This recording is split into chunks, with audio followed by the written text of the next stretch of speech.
All right, thank you so much for staying with us. We really appreciate your time and company in case you're just joining us.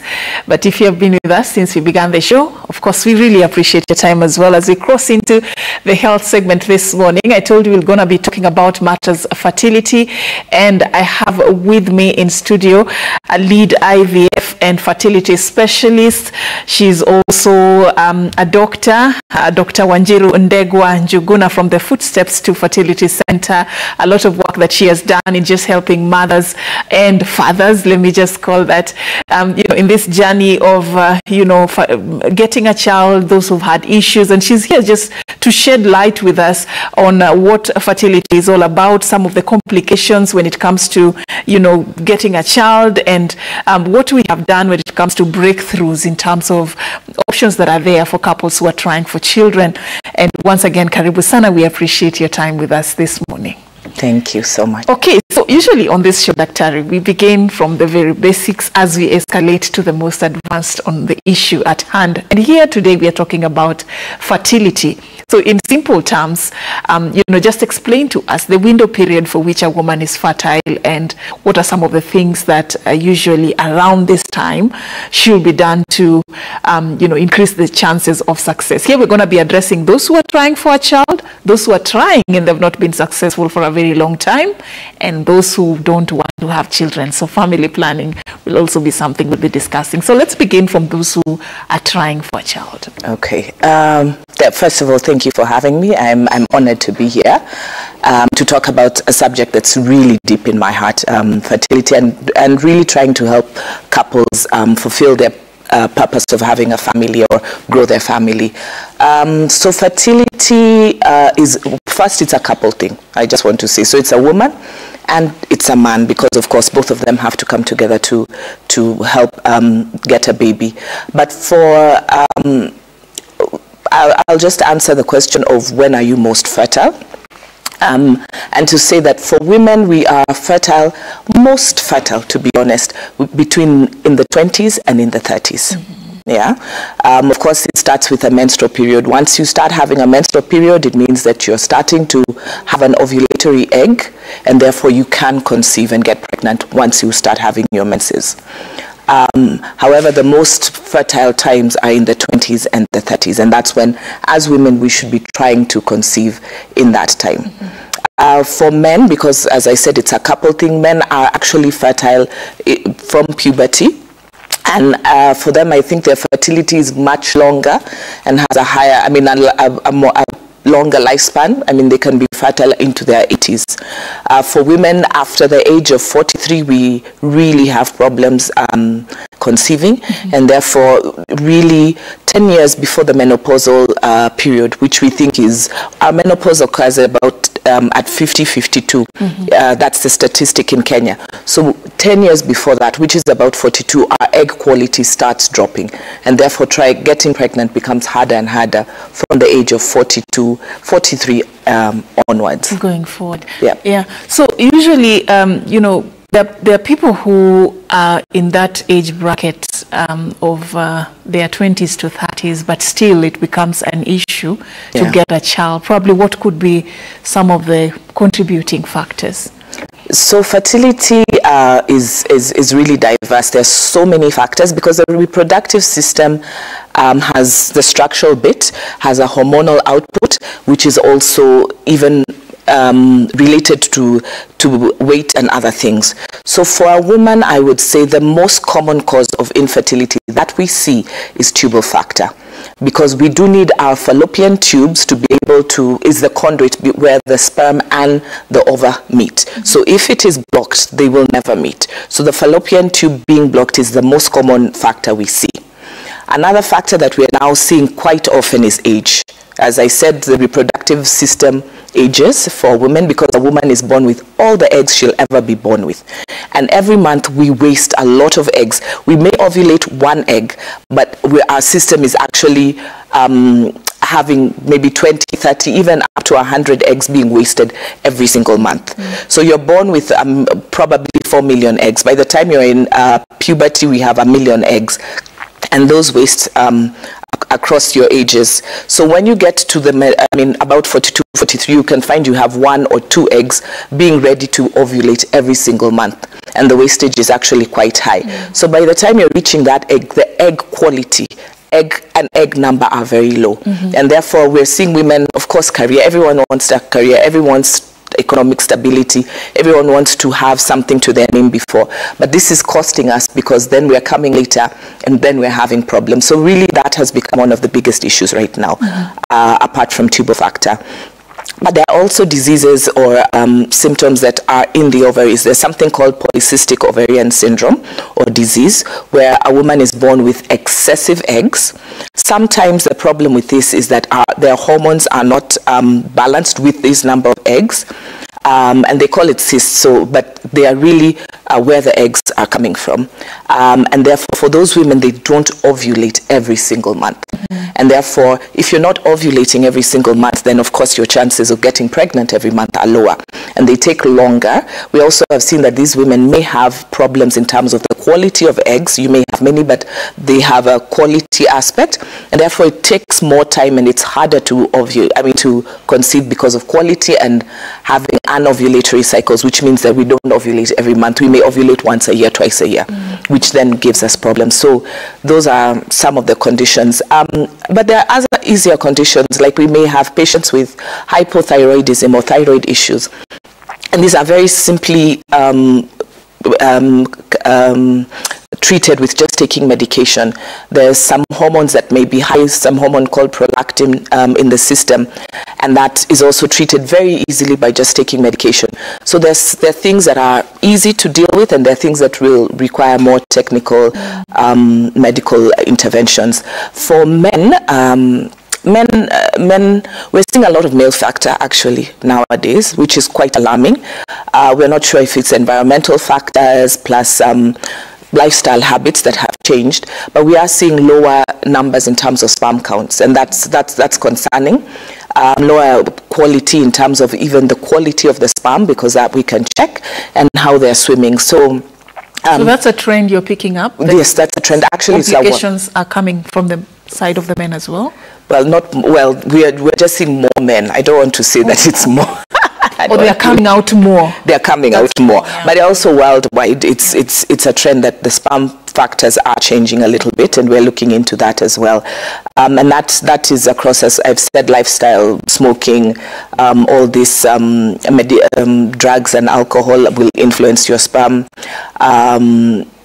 Eating habits. We're having patients with diabetes very earlier now. I mean, yeah, lifestyle diseases is a big one on this. I want us to talk more about that aspect of lifestyle, cutting across for both men and women as well. What are some of the lifestyle changes that probably would say are leading to some of the complications that relate to fertility that you're picking up as experts in this area? So I think, for me, the number one, of course, is delay in getting a partner, because that's a lifestyle as well. We're getting married older. It's important you've said that. Yeah. It's where I want to settle down fast, get my things going before or go on holiday and travel even when we're married, and then we come at 40. So that's one of the things I'm seeing as well. But I mean, that can be averted. So the other things we're seeing is weight. And it affects us women. I mean, the heavier we are, the more fat cells we have. And fat is where estrogen is produced and other hormones, some hormones are produced. And therefore, we're seeing menstrual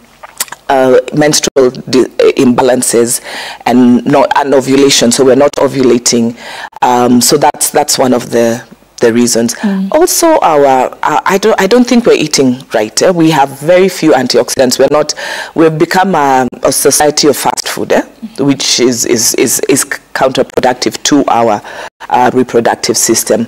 We're drinking more coffee nowadays. Kenya used to be this tea place, but now it's a cafe latte, and coffee is also detrimental for the women. We think, in fact, if you take like 5 cups of coffee, we reduce your fertility by about 50%. 50%? Yes, 5 cups, but that's in a day. In a day, and there are people who do this because of the stress of work. Even more. Yes, even more. So we say, okay, 1 cup of coffee won't affect you. 2 cups of coffee is okay, but if we're doing now strong 5 cups, 6 cups of coffee, we are affecting our fertility. So which is lifestyle, there's more. I mean, when I was in med school, we'd see diabetes and hypertension and thyroid disorders and all these in 50-year-olds, 60-year-olds. But now I'm seeing it in 30-year-olds. So it means also we are sitting. The new disease is sitting. We're not waking up. We're not eating right. So this is also affecting our quality of gametes. And again, we're drinking more. It's become very fashionable to say I have wine or whatever. So drinking more, there's this shisha thing, there's this tobacco under the tongue. I mean, we're accepting more of these habits that are really detrimental to our gametes. There's somebody who could be saying, you know, Daktari, you're saying all the good things are bad, yeah? Are you saying people should not drink or smoke, or like, because we have like a very large population who that's their way of life on Friday or after work. So what should be done ideally so that it's not detrimental to our health and affecting the fertility status of the country? Yeah, so I think it's all things in moderation, to be honest. It's all things in moderation. If you're having 1 or 2 glasses of wine, I think the number is 4 per week. That is allowable. I mean, that is okay. But if we're drinking 2 bottles, I mean, and smoking and all those are wrong. I mean, those ones will not help even small amounts, because it's a lifelong thing. So that one is counterproductive, whichever way you look at it. But I guess alcohol, it's a little moderation and not too much. Stress, let's talk about stress and mental health. Is it also a factor that comes into play when it comes to the levels of fertility? Yes, stress, and we are having more stressful lifestyles. Everybody is trying to, work is a bit more stressful, I think, in these days. So we're trying to get to the CEO level or staff, and that is affecting a lot of patients in terms of, and how it affects is our hormonal. It also causes imbalances in our hormones. And you realize as a woman, sometimes some people are very, the hormones may fluctuate to the fact that you might not ovulate this month or not have a menstrual cycle. You'll travel, or you'll be very stressed at work, and your menstrual cycle, or your menses, which was supposed to start at this date, now 2 weeks later is when it's coming. That shows you that your body is not in sync, and there's hormonal imbalance because of such factors as stress or All right. How common is this problem? You know, even if you look at the traffic that comes to your facility, you know, couples coming with issues of fertility and having complications here, there. How big of a problem are we talking about, if you were to give us approximations? I can't quantify, because we've not done a real study in Kenya to say this is a problem, but I will say that I honestly, when we look at the statistics of people calling in to ask about how much IVF costs in our clinic, we have at least 4 phone calls every day. 4 phone calls? 4 phone calls asking about cost of IVF.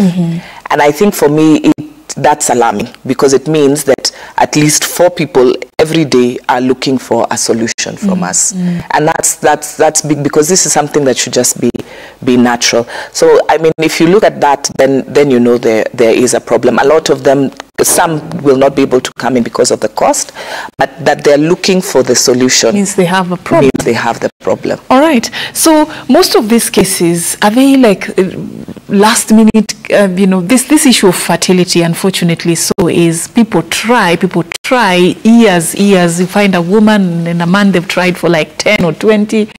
By the time they're coming to your clinics, are they just curious, you know, clients wanting information, or do you get a feeling of delayed diagnosis and probably leading to more complications of issues to do with fertility?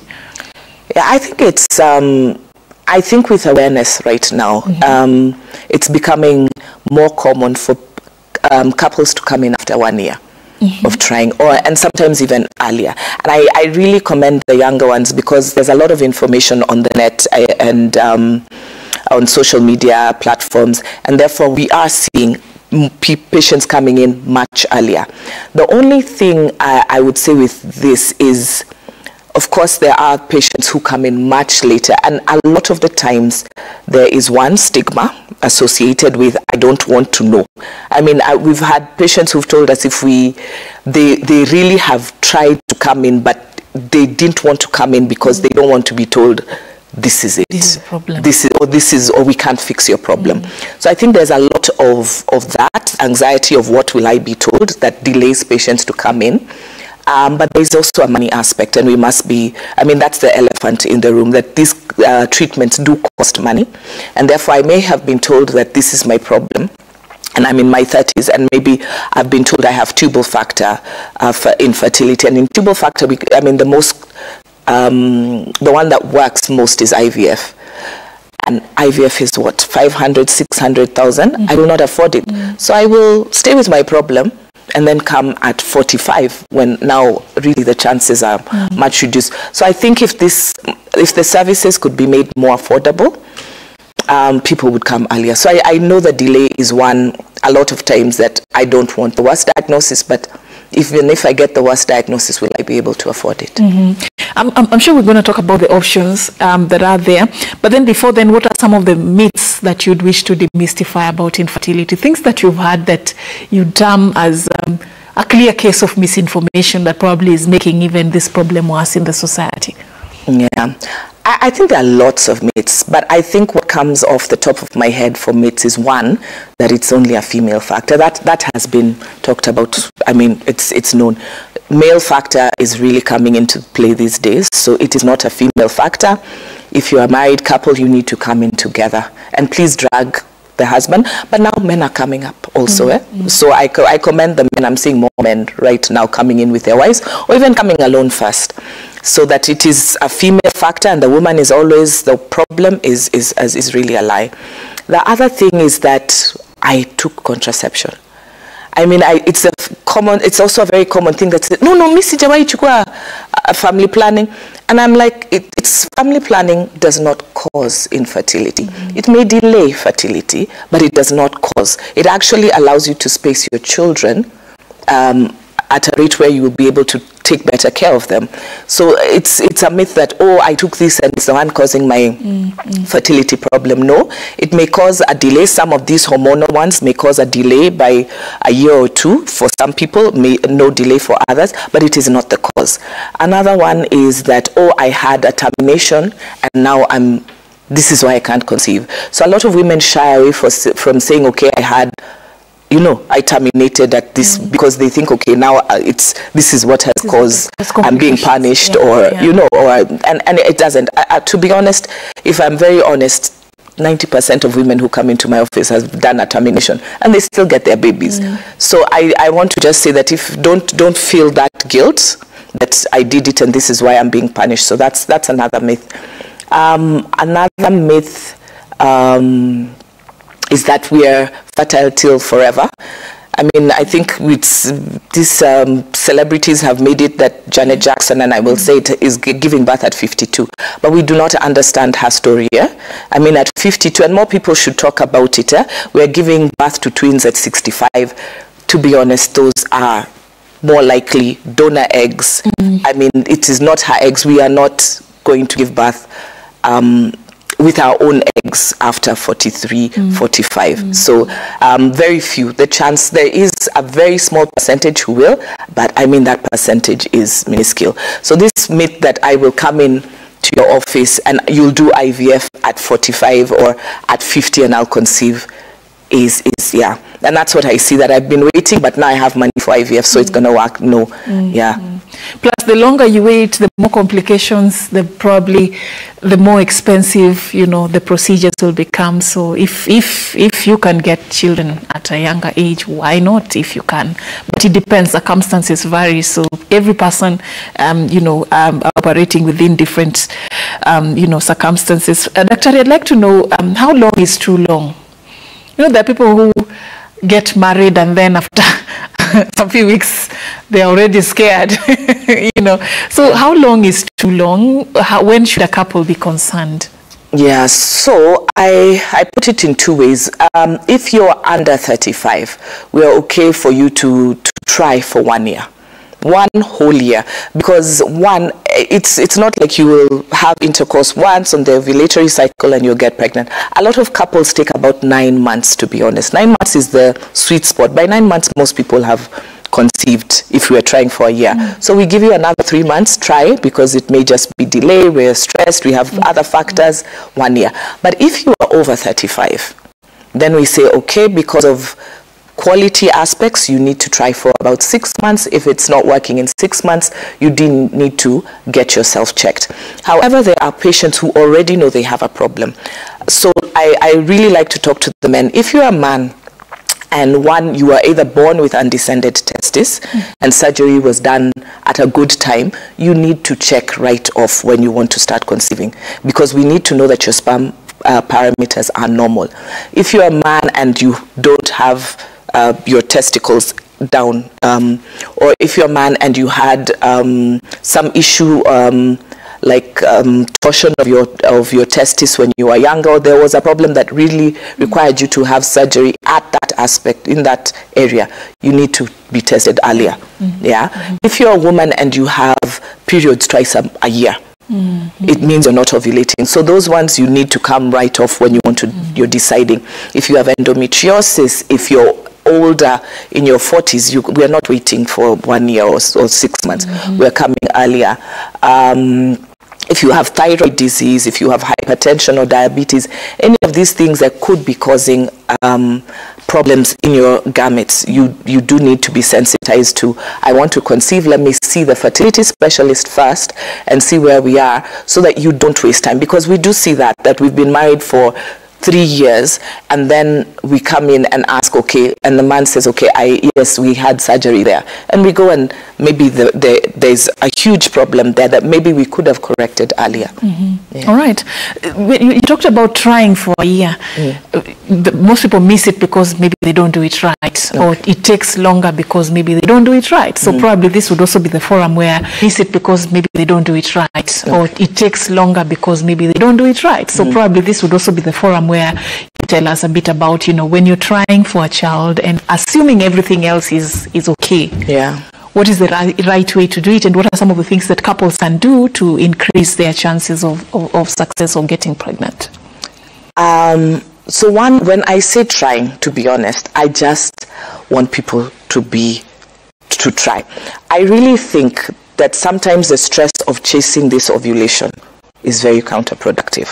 In fact, I've had patients who say there was anxiety, there was performance anxiety, and it never happened because we are chasing this ovulation date. So I say, if we really have no problems, imagine even throw away those tracking things. If you have a regular cycle as a woman, and a regular cycle is between 21 days and 35 days. So if my period comes every 21 days, it's fine. If my period comes every 35 days, it's fine. That's just how my body works. But of course, if your period is coming every 45 days or every 50 days, then those are the patients who should come, earlier. But if I have a regular period, I know 6 of the month, my period will come every month. To be honest, when the ovulatory surge comes, as a woman, you will have a higher libido. You don't even have to track that. You will want to have intercourse with your husband. So have intercourse with your husband and it will work. So I feel there's a bit of a mechanical aspect of that. However, for patients who want to track, because there's all these apps now that tell you fertile window and all that, which I really don't like, because it takes away, it becomes very mechanical, and this process is supposed to be, it's something else. It's a natural process. A long time ago, people never used to think about it. We didn't have all these apps and these things telling us, okay, today now. They are pregnant after even 5 months. Pregnant. I was like, okay. I didn't know. So I think we've really taken away the natural aspect about what we're doing. But if you do want to track, the science behind it is that you ovulate 14 days before your period. However, this is a retrospective, thing. You will only know that you ovulated because after your period came. So what I ask patients, if you have a 28-day cycle, remove 14 days. You're ovulating on the 14th. If you have a 21-day cycle, you're actually ovulating on the 7th day of your cycle. If you have a 25-day cycle, then you're ovulating on the, I said 25, that's the 11th day of your cycle. So it really is that, so you can track it, and that's what the apps do. They just check that pattern and then tell you these 5 days is or 4 days is your window period. But I do say, unless you have a problem that we've seen and we're now trying to track to see are we getting it, the first year should just be bliss, to be honest, of really listening to your body. And if you listen to your body, you will really, I mean, I don't think it's rocket science. Everything should just flow. Okay, so that's how to do it, right? In case you are trying within the first year and there are no complications that have been reported, no cause for alarm, then Dr. Ria has told you when you can do it. But I think the most important take home there is, don't think too hard about it. No pressure. Just have your time as a couple, and you never know. You may be surprised sooner than you expected. Let's talk about, for them that are clearly having complications, they've tried, nothing has worked, and there's usually a lot of stigma and a lot of emotional drain. Women have gone, especially women, let me talk about women, have gone through a lot because of that failure to be able to bring forth a child into this world. And these days, at least, there are milestones that we have made with regards to helping families, get children. Talk to us about those. Okay. I just want to correct that even men undergo that stigma. Or is it because they keep quiet? I think men just don't know how to express themselves, maybe. to be honest. They sit there and in their sorrow, they don't know how to express. And then men don't open up. They don't talk like women who are. So you didn't know, but they are hurting inside. They really, really do hurt inside. So stigma is not only for the women, it's also for the men. Yes, but I mean, thankfully there are a lot of things that we can do right now for your fertility. And I just want to say that it's not always that it's IVF. And I think that's why, as I said, there's a delay sometimes, because people are like, I'll be told it's IVF and what am I going to do? Simple things. If we have, as I've said, thyroid issues, it's simple. We put you on some medication, your thyroid is balanced, your periods come back to regular, and you get pregnant. And there are many of these people who have had babies easily after this. PCOS, I just want to talk about PCOS because I have patients who come and crying and say, I was told I am not going to ever give birth. And to be honest, PCOS is the best, polycystic ovarian syndrome. 90%, 98% of women will really get pregnant. The only thing is you need patience, you need to understand what the problems are so that we can help you. So please, there are things that we can do that are not very, that are very simple that will help you conceive. So please don't shy away from coming to get a diagnosis because it's not always IVF. So the first thing we usually do is we test, because that will help us to understand what your problem is. If you come to me after 1 year, we've been trying, we've not been successful, it's testing. So we have to test the woman. There are certain things we test for her tubes. Are her tubes open? We look at her egg count, because we cannot tell quality, we can tell numbers. The more eggs we have, the better we think our prognosis is. So we look at the egg count, we look at the uterus. Are there fibroids? Are there polyps? Is there anything that could be interfering with implantation? We also check now the hormonal status and check is there anything that we need to correct there. For a man, we check, we do a semen analysis. So all we do is now we look at the numbers of sperm, we look at how they're moving, and we look at how they look. And then now from this we say, okay, this is the problem and this is what we'd like to do. Some patients, I tell them, go away for another 6 months. If you're young, if you're in your really good fertile age at 28, 30, 31, go away for 6 months. Try, small, exercise, non-stress. So there's no rush to put somebody into there's a plan or a program, yeah? No, it depends. It depends also on how, there are patients who also come and they're very stressed and they would like the reassurance that I'm working with you, and that's okay. But there are some who are coming to just find out, do we have a problem? And sometimes we don't. And if in 6 months we haven't conceived, okay, now come in. And what we usually do, if we don't find much, we do something called timed intercourse. So we just now track with you. Are we ovulating? And when we're ovulating, are we having intercourse at the right time? So we'll monitor your follicles with a scan, and maybe we'll give you some medication and help boost that and ensure you're ovulating by giving you something we call a trigger shot. Just an injection to ensure that 36 to 40 hours later you're gonna ovulate, and then we ask you to have intercourse around then. And that's simple, and sometimes that works. For other patients, we need to go the other route because either there's a sperm factor. So we may have men who have lower counts of sperm, they're not moving as well, and this may be the only problem. Some of these can be corrected by modalities of taking antioxidants, changing lifestyles, and that's what will put you on a lifestyle path also. But if this doesn't work, then we do something called an intrauterine insemination. And this is where the man gives us his sperm, we wash it, concentrate it. There's a process to sediment the poor quality ones and the better quality ones. And then we have also timed when ovulation is occurring for the woman by tracking our ovulation, and we actually insert the sperm with a catheter at the time of ovulation or at the around ovulation, and this also works. But this works for factors that are very light, like a bit of male factor. So are they like fertilized externally? No, so this is internally. So there we've done nothing. We've just put the sperm into the uterine cavity. Okay. So the fallopian tubes have to be open because the sperm have to now go to the fallopian tube, the ovulation has to happen and everything. So we kind of make that process a little bit more efficient. But this is more for male factor. So when we have a bit of sperm problems and we want to help the sperm reach that area, because of course if you have low numbers of sperm and they're not swimming as well, then they will not reach the fallopian tube, because that's a very tortuous journey for a little microscopic sperm. So that's just the assistance that we give. So that's called an intrauterine insemination. And then we have IVF, which is, of course, what people relate to fertility as, and it's not always required. But IVF is where now, different circumstances, if you have tubal blockage, so no tubes, they're blocked, this requires IVF because we cannot conceive without tubes. If we have poor, very bad male factor where we are only finding a few sperms in a film, like we have less than 1 million sperm, or we have even very few numbers, then we will not be able, the sperm will never be able to reach the tube, and therefore with these patients we need to do it externally.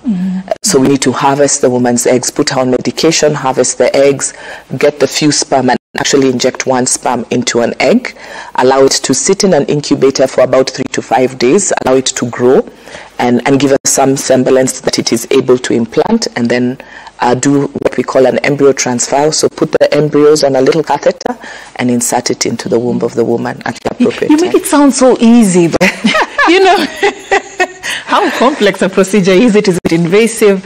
And what are the chances of success? Because does it mean that with one IVF you're good to go, or do you have cases where you have to try like several before you can actually succeed? Well, I make it easy because it's what I do every single day, and I guess, I mean, the more you do, it's like I'm saying, you make this so easy talking to it is easy. Yes, because you do it every day. But I think it's for the couple who are undergoing the process, it's a lot. There's the emotions around it, because sometimes we've told them that this is the only solution. And IVF is not 100%. It's not 100% by a long shot.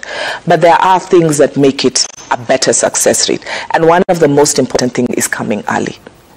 Because if you're coming at 43 and we have 2 follicles or 2 eggs, and we don't know about the quality, and we do know the older you are, the quality is not as good, the success rate is actually, I would say, in the range of less than 20% for that type of patient. But if your problem is a little bit of male factor and tubal blockage, and you're coming at 30, your success rate is actually really, really good. So, I mean, it depends on what your problem is. But it also, even with good embryos, it doesn't always work. And therefore, we may have to do it again and again and again. I have patients who've done it 9 times and then got it right on the 7th, 9th time of IVF, which is really a lot of money. But so you said, is it ranging 500 to 600K? Even to 700. That's on an average, depending on where you get it. So you do it 9 times. So a cost implication every time? Sometimes a cost implication, but sometimes we've stored your surplus embryos. So let's say a woman will produce 20 eggs, not all of them, we can't put 20, or we have maybe 5 embryos. The normal is from 20, they will not all continue to grow and become good quality. So let's say from 20 eggs, we have fertilized them, and at the end, we have maybe 5, 4, 6. We will not put 6 embryos, so we will store them. So there's a possibility of freezing your embryos, and then if it does fail, then we can use the other embryos that we didn't use. Or if you have a baby and now want more, after that you just come. So that then the cost is very much less than that. So it's not everybody who will pay that if you're doing 9 times. All right. There's one myth that just crossed my mind. The one that people say it runs in the family. So there's that assumption that if you come from a family that probably somebody close to you had fertility issues, then there are chances that you could be having the same. People have broken up because of such, So is that a factor that it could actually be inherited from the lineage? So I think it depends on what is the cause of fertility, because tubal factor is not a lineage factor. Tubal factor is more of, we had infection and we then got something that caused our tubes to block, and it can be infection or endometriosis or TB or whatever makes the tubes block. So that's not tubal. I mean, that's not genetic, but there are things like so thyroid disease, endometriosis, PCOS tend to be, they have a genetic link. So if my sister has PCOS, I could also have PCOS. My mom could have had PCOS. So those ones. But to be honest, those are more the treatable ones that are very okay if you come for treatment early. So even if it is, there's something genetic, most of the ones that are slightly genetic are also easy to treat. All right. Have you interacted with couples who believe that ni mtu aliwangalia na macho mbaya? Those are things that also people say.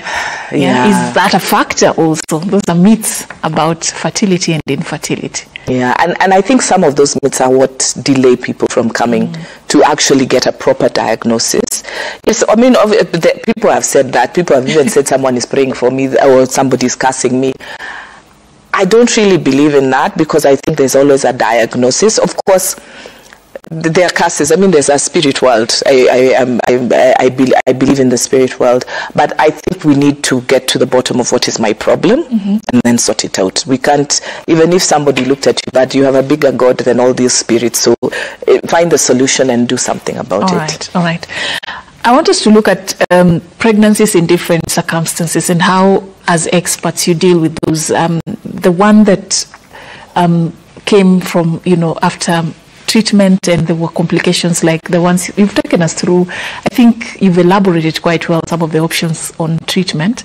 And the one that came naturally, do we have complications and maybe things that you do to sort of escalate care for certain mothers so that at least this pregnancy is carried to term, or concerns that people should have? I think, the pregnancy, all babies are precious, whether they come naturally or through treatments.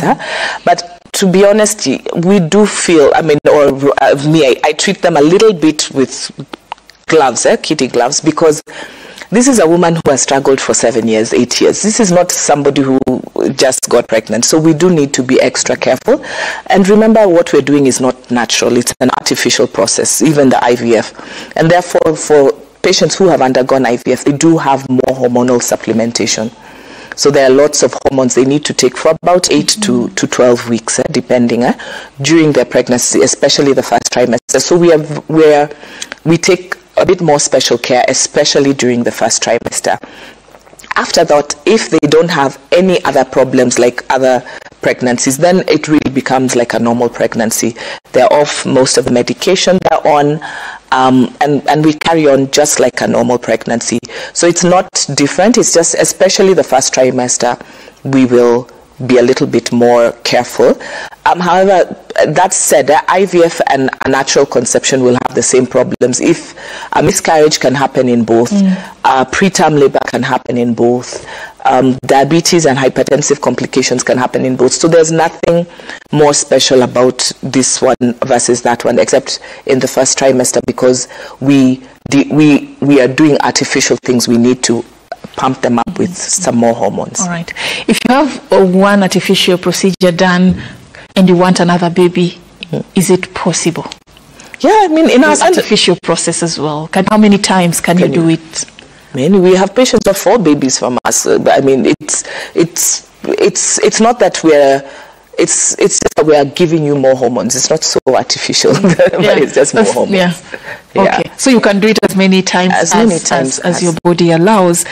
So let's talk about the secondary infertility. Let's demystify the levels of infertility. So somebody had a child, and then they are not understanding why it's taking time for them to have another. So explain to us the complexities that there may be there, also in how to address such cases. Yeah, I think it's important to remember that the bodies are not static. I mean, anything can change in your body. You didn't have this condition today, tomorrow you have it. And therefore, as much as these are actually some of the couples who delay because they're waiting and waiting and waiting. But for even those patients, once you've had a baby and we've tried for 1 year of contraception, trying again, we still need to come in to get a diagnosis because one, you could have tubal blockage. Tubes can block at any time. Sperm factors could have been lower at that point and you had your baby, but now they're much lower and therefore there is a change in sperm factors. So that also changes. We give about 2 years before we check sperm or say there could be a change. But if a man had a child 2 years ago, sometimes we see drastic changes in the sperm just in a 2-year span. So we still need to also inspect the man. And I'm saying this because I see the woman coming and the man says, me, I have my baby, I'm sure. Niko sawa, you go and sort yourself out. And 5 years later, we find the sperm are actually low.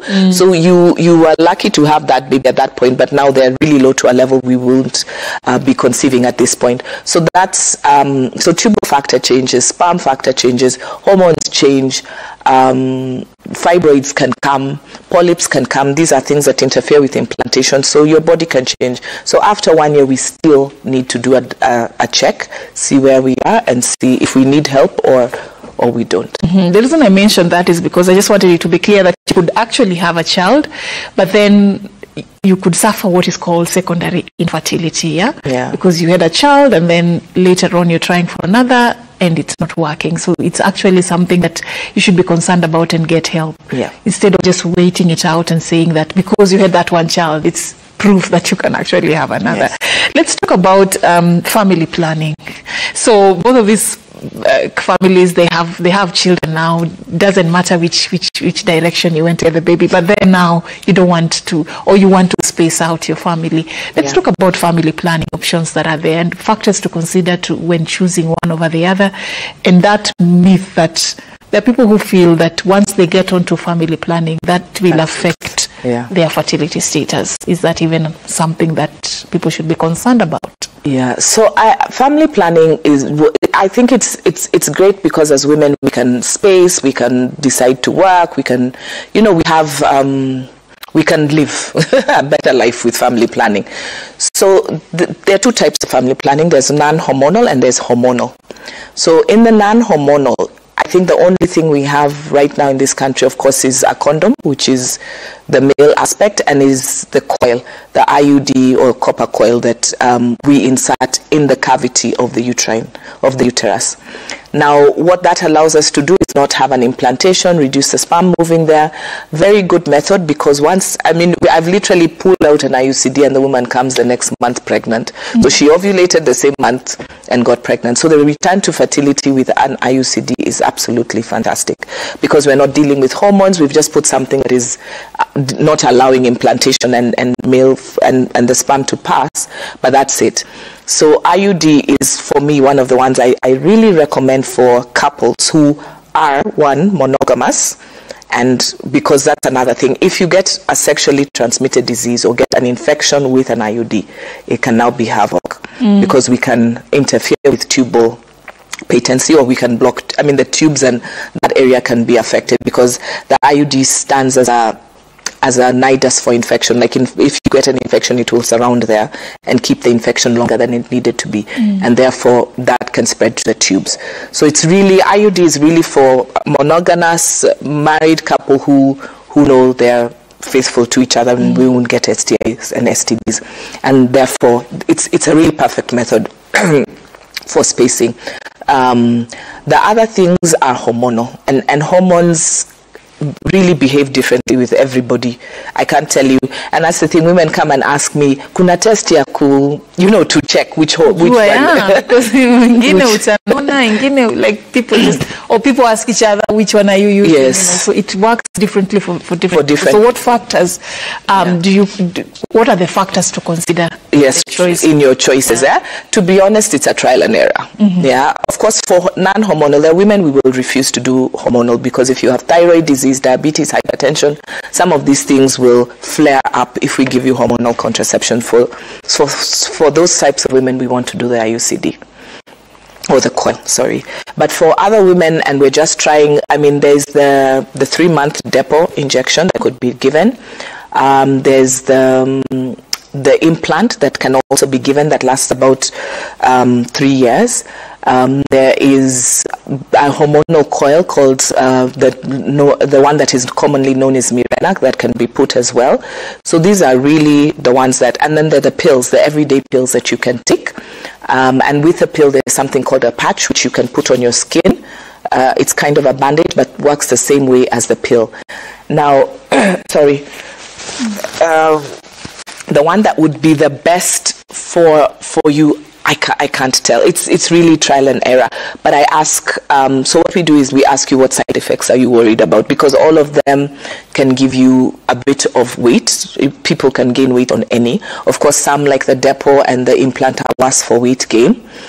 But the problem with like the depot is that when we put it in the injection, when we put it in, there's no reverse. We can't pull it out. Long term. Yes, it's long term, and the side effects, we can't kind of remove the side effects. So I start a lot of patients out on the pill. If you can remember to take the daily pill, it's good, because if you get a side effect, then we stop it. That one, in 24 hours, it's out of your system, and the side effects will be gone in a week or so, or with your next menstrual cycle. However, if you put the long-term ones, it could take longer for the side effects. So it's really a trial and error. I wouldn't say that I do know that the ones we put in your system, like the implant and the injection, may have delay in fertility, and that is because we don't know how they're being processed and how fast they're being removed from your system. If you're bigger, you might retain it a little bit more, because it's in the fat that it is retained. If you're smaller, it might be faster for it to be eradicated from the system, and it goes out. So that's it. It also depends on body types as well. Yeah. So it's delay of fertility. All right. Sorry. So as we're almost winding up, for them who are concerned that probably it could affect their fertility status, what do you advise when now a couple wants to try for a child and they've been on family planning? We look at, again, diagnosis. We have to get what is the real cause. So if you come to me and you say it's family planning, I say no. Can we make sure that it is only this that is interfering? Because that's the thing, that people will say, oh, I took Depo now, after 3 years I'm not. And then we find, okay, there's a sperm factor. We find, oh, it's a tubal factor. That had nothing to do with the injection you got. So I think the key point is find out what is causing the delay. Don't blame it on even if you took those, please don't blame it on that.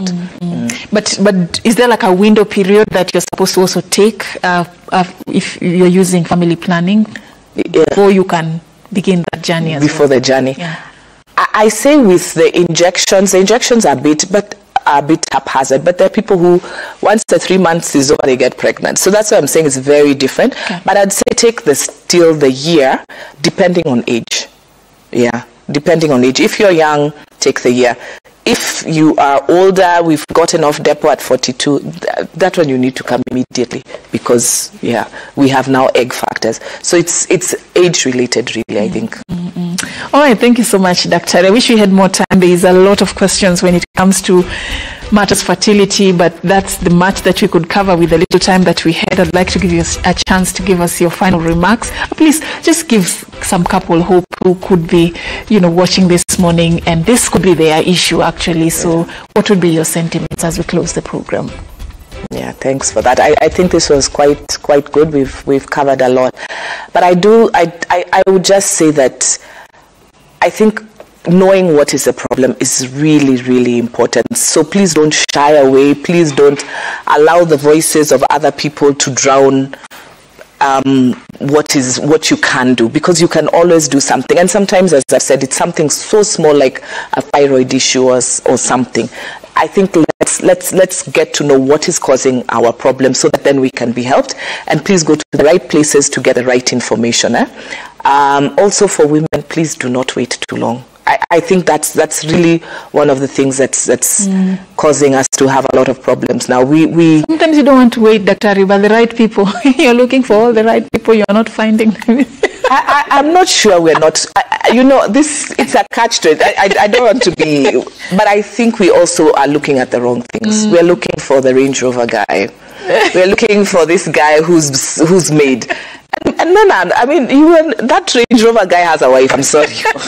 Really? Or has, we really need to find the right people at the right, and I think it's school. I said I will not say this, but in school and whatever, this is when you find camp, this is when you find the right people, not in the club. She said it, not me. I mean, you're looking for the right people in the wrong places. Yeah, these right people are just next to you in school, Apo campus, that is where these right people are. Start early. She has said for women 20 to 30, that's a good age for you to be able to start out this journey of having children. For men, they are lucky that it's longer than that, but for women, the earlier the better. But circumstances, like I say, vary. So all the best in case you're on that journey. I've been having this conversation with Dr. Wanjiru Ndegwa Njuguna. She's a lead IVF and fertility specialist at the near future to pick up this conversation. That's how we wrap it up. We really appreciate your company, joining us from 6 a.m. when we started the program till now. We do not take that for granted. Keep watching Citizen TV. There is a lot that we're still working on for you. My name is Safina Chengoma. Have a lovely day ahead.